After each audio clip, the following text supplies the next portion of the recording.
Well, good morning, ladies. It's so good to be with you this morning. We're actually on lesson 9. That means that we've been at this for 9 weeks. So if you notice that the background behind me is a little bit different, I decided to get away for just a little while. I was really tired of looking at the four walls of my house. So I've come down to the Lake of the Ozarks, so you can't see what I'm seeing when I look out here. It's a beautiful lake.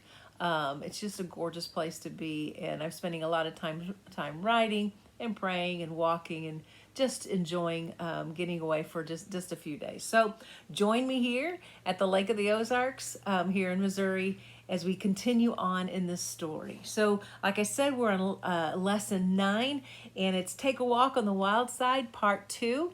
Then I thought of a little subtitle is it's 2 steps forward and 3 steps back. Last week, we were talking about Abraham and Sarah, and we talked about the conflict that they had there. Remember, Sarah decided she was going to make up her own plan to have a baby, so she sent Hagar into spending some time with her husband, Abraham, and in that, Hagar came out and she was pregnant. So we've got a lot of conflict that's going on here between Hagar and Sarah and Abraham too. But what I want to do today is take a look at these women. And sometimes in the Bible, I think we look at these characters and we don't feel as though we identify with them. But the truth of the matter is, we really do identify with them. These were women just like you and I that struggle in life, make some really bad decisions, and have to clean up some of the messes that they've made. So that's kind of what I want us to do today. We're going to take a look a little deeper into the life of, actually the life of Hagar, but Sarah also a little bit alongside of that. So in Genesis chapter 16, verse 4, it says, when she, meaning Hagar, knew that she was pregnant, she began to despise her mistress. Now you take a look at that and you're like, why? Why did she begin to despise her mistress? Well, put yourself into her situation. She had this opportunity that now she is pregnant, and Sarah, her master, couldn't get pregnant. So sometimes I look at this and I was like, my bad side, I don't really blame her, because she has this opportunity to be a little bit higher than Sarah now. She has something that Sarah doesn't have and Sarah can't have. So Hagar began to kind of misbehave a little bit in her response, in her reaction to Sarah. So last week we talked about strike 1 and strike 2. So strike 1 is that Sarah devised her own plan. So Sarah was strike 1. Strike 2 is that Abraham conceded with Sarah's plan. So there's strike 2. So strike 3 is this week, and that's Hagar. And so basically Hagar had no plan. So you got strike 1, strike 2, strike 3, and when we have that, obviously somebody's got to be out. So who's out? Who was selected to be out? Take a look at Genesis chapter 6, verse 6. It says, then Sarah mistreated Hagar. So we got this mistreatment going back and forth between Sarah and Hagar. So Sarah mistreated Hagar. So she, Hagar, fled from her. So Hagar is out. The noise got really loud in here, ladies. You could not have all of this conflict going on especially between two women, and someone wasn't going to be out. So Hagar is out. She has decided she's going to flee the camp. So I've written a little bit of a story here in lieu of that. Hopefully we can get a little bit into the life of Hagar and what was going on inside of her. So follow along with me. As the heat of the day was beating down, Hagar walked into her tent and gathered what little things that she had. She knew that she had a long journey ahead of her. She was trying to process where she was going to go, but she knew in her heart that she'd go back home to Egypt. As she stood there, she grabbed her water skin and filled it with water. Then she grabbed a few small loaves of bread and put them in her sheepskin sack. She slung the sack over her shoulders and stepped into the opening of the tent. When her feet touched the edge of the tent, fear was taken over her. This fear was not just for her. This fear was for her unborn child. Her hand touched the small bump on her stomach, and as her hand rested there, she felt the movement of her unborn child for the first time. She knew at that moment that she had no choice. Survival in the wilderness was not for her own sake. It was for her child. She had to survive this. As she made her way through the camp, no one said goodbye. No one attempted to even glance at her. She was alone, all alone. As she stepped out of the camp, her mind drifted to Egypt, the place where she was born and raised, the place of familiarity. But would they receive her back home? She was pregnant with her master's child. Would anyone want her? Her mind came quickly back to her current situation. It didn't matter if anyone accepted her back in Egypt if she couldn't make it there alive. Alive. How was she going to stay alive? If she didn't make it, then neither was her child. She has to make it. Somehow, she has to make it. So the walking begins. She had walked this path many times before to gather water for her master. This was a familiar path. She knew if she could make it to the spring, the water spring near the road of Shur, she could gather her thoughts and make a more definitive plan. Having this shorter goal gave her hope if she could just make it to the spring. As Hagar's feet grew weary from walking, she approached the spring of water. This spring was perfect, as she was feeling worn out from the journey. Her water skin was almost empty, and the water at the spring looked refreshing. Hagar carefully removed her sheepskin sack, holding her belongings. As she laid the satchel on the ground, she carefully leaned her worn-out body on a rock. When she was resting in that position, she slid her hand back onto her stomach. As she did, she felt the undeniable truth that there was a human life growing inside of her. Sitting in the quiet of the moment, her mind began to relax. In the stillness, she heard a voice. An angel of the Lord was speaking to her. In Genesis chapter 16, verse 8, it says, Hagar, slave of Sarah, where have you come from? And where are you going? That's the question that angel asked her that day. Hagar, where do you come from? And where are you going? And this is what she answered. I'm running away from my mistress, Sarah. Where have you come from? Think about that question. The angel of the Lord was asking a very simple question to Hagar. Hagar responded by saying she was running away from her mistress. The simplicity of the answer does not give the depth of the complexity of that moment. What do you think Hagar was feeling when she answered that question? Do you think that was a simple answer for her? I'm running away from my mistress. We only run away from things that are painful or unpleasant. Hagar wasn't running away from her mistress. She was running away from the pain and from the hurt. She was running away from confusion and rejection. She was running away from humiliation and hate. In the Amplified Version Bible, it says in Genesis chapter 16:4, and when she realized that she had conceived, she looked with contempt on her mistress, regarding Sarah as an insignificant because of her infertility. So she knew she was strike three. She knew that she was out.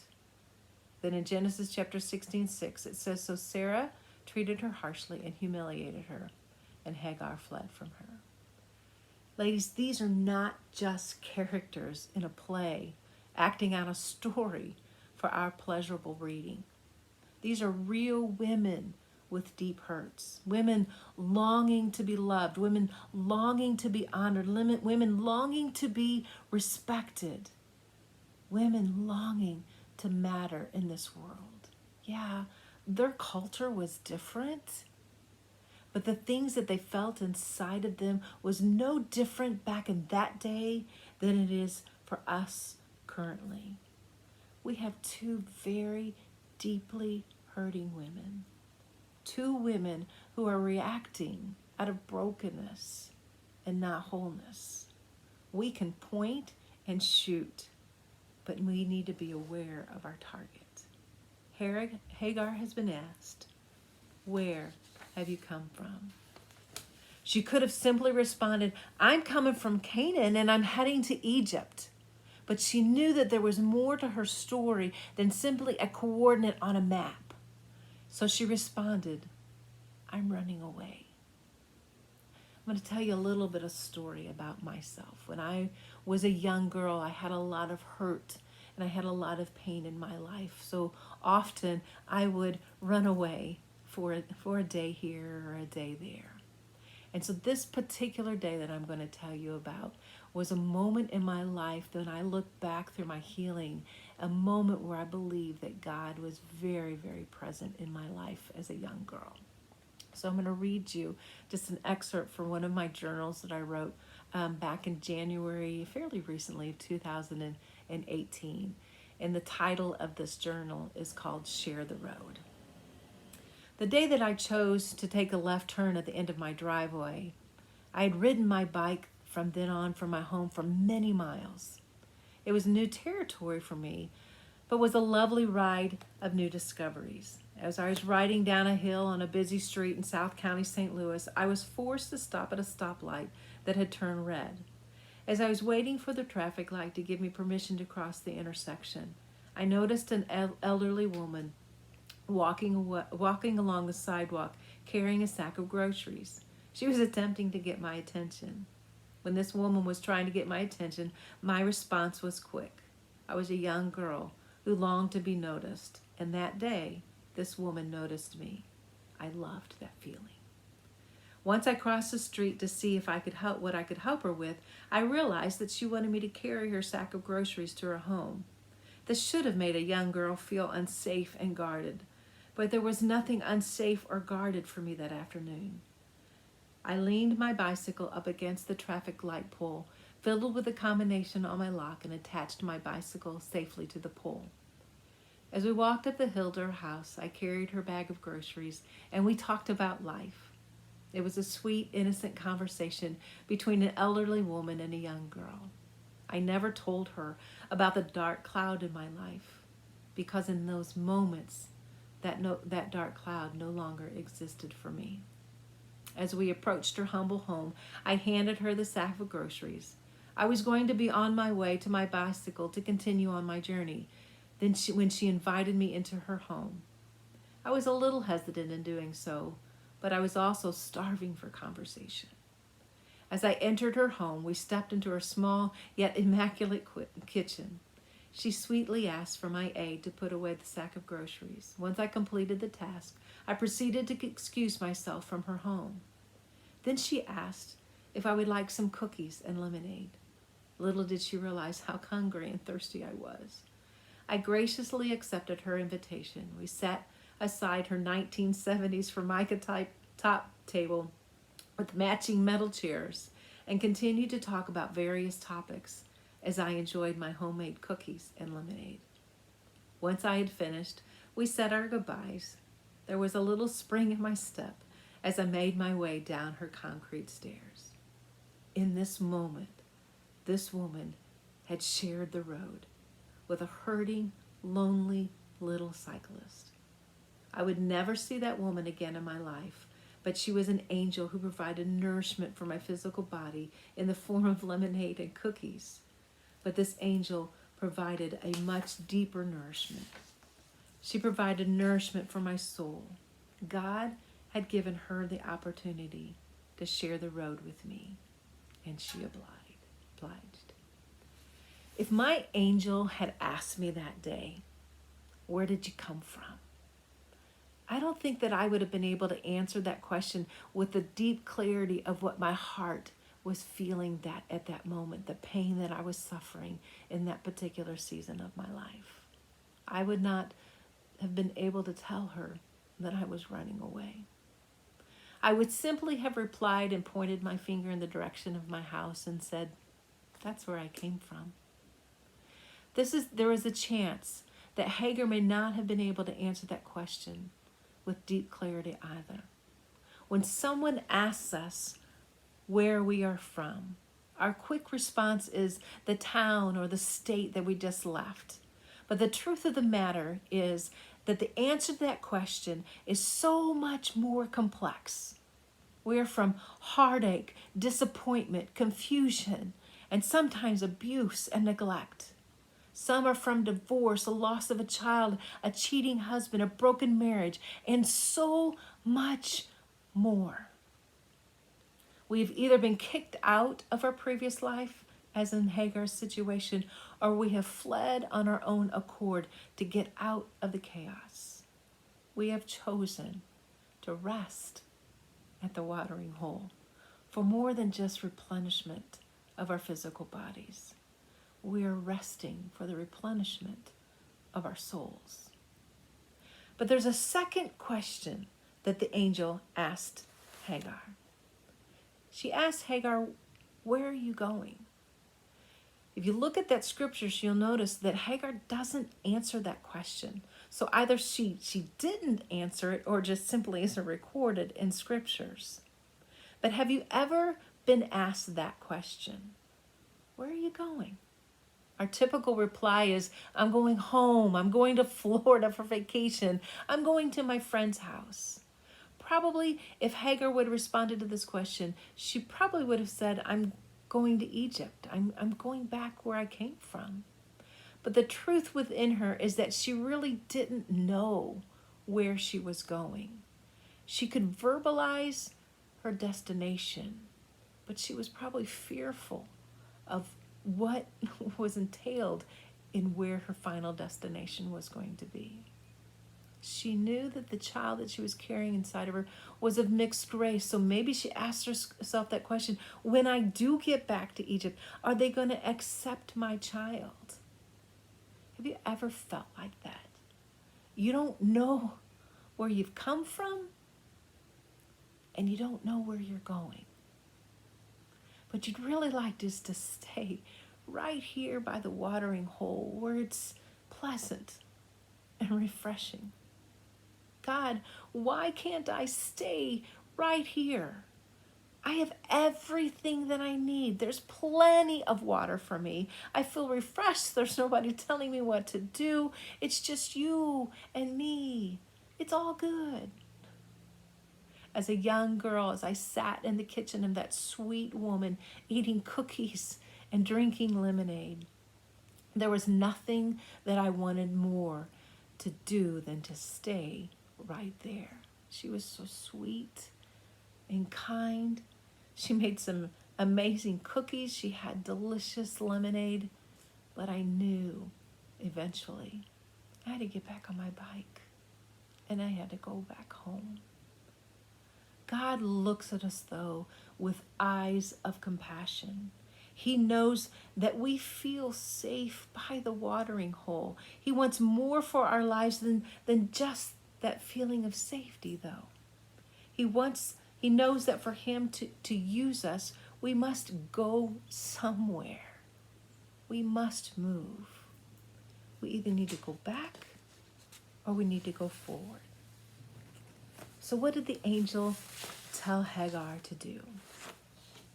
In Genesis chapter 16, verse 9, it says, the angel of the Lord said to her, go back to your mistress and submit humbly to her authority. Hagar, your issues are unresolved. If I allow you to go forward to Egypt, then you will never deal with what just happened. Does that sound familiar to you? Could you ask yourself that same question? Do you feel like that? Have you felt like that? Hagar, your issues are unresolved. No one wants to deal with unresolved issues. No one wants to go back before they go forward. But there are times and situations in our lives when God says, go back. You must go back first before you can ever move forward. There are hurts and brokenness in our lives that we must deal with first. As I was making an incredibly difficult journey in my life to go back, I had a counselor once tell me that it's going to hurt a lot worse coming up the second time than it did going down the first. And he was right. But for me to heal, to really, really heal, I knew I had to go back first before I could move forward. Our innate response is to run from pain and hurt. We want to settle at that watering hole because it feels good. It feels safe. But that feeling of safety is only temporary if we haven't dealt with what's behind us. So for some of you, you need to go back from where you came from before you can move on to where you want to go. Take it from somebody who has taken that journey back.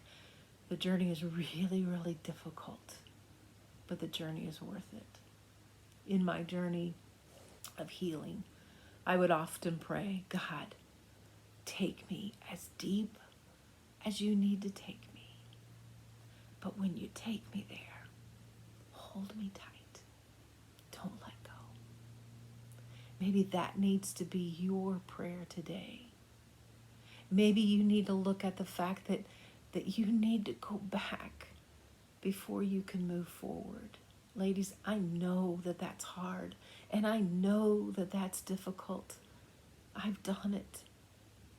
But I can tell you that it is worth it. It is worth that healing that you will have inside. And I guarantee, if you tell God, let me go as deep as I need to go, He will hold on to you and He won't let you go. So that's my prayer for you today. If you need to go back, I pray that you'll hold on tight to God's hands.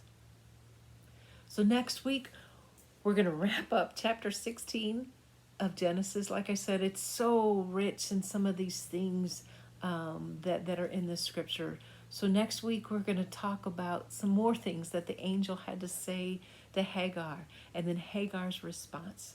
So next week, it's kind of before you go, that's what the angel says. Before you go, I've got more that I want to tell you. So I'll see you next week. Have a great week. See ya.